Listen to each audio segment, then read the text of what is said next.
In this video, I'll show you how to make heat with household items without electric power. The southern United States is about to get hit by a winter storm. If the power goes out, staying warm suddenly becomes a science problem. Please save this video in case the power goes out. You may need it. You only need 2 ingredients. The first one is the drain cleaner. Make sure the label says pure lye or sodium hydroxide. It's a white, corrosive, hygroscopic solid. Carefully weigh around 5 grams of it and dissolve it in around 100 milliliters of water. I'm using a chemical flask for illustration purposes, but you can use any glass container. Make sure use glass containers, no plastic, metal or paper ones.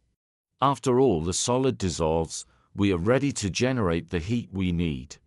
The second item we need is just the aluminum foil. Break it into small pieces and carefully add them into the sodium hydroxide solution we just made.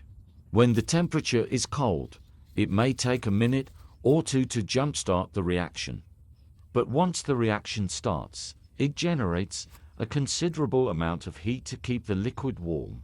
Let's place a thermometer to check its temperature.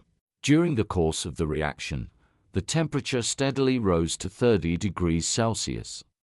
After the aluminum pieces dissolved, the temperature rose to 38 degrees Celsius. You can reuse this solution by adding more aluminum pieces until no more dissolves.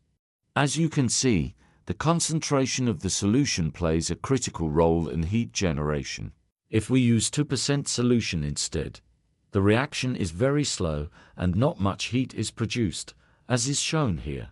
However, if we use a higher concentration, we may run into a runaway reaction where they react in an uncontrollable way. 5% solution works the best. You may wonder what is the chemistry behind this. Aluminum readily reacts with sodium hydroxide, generating hydrogen gas. Lots of heat is produced in the meantime.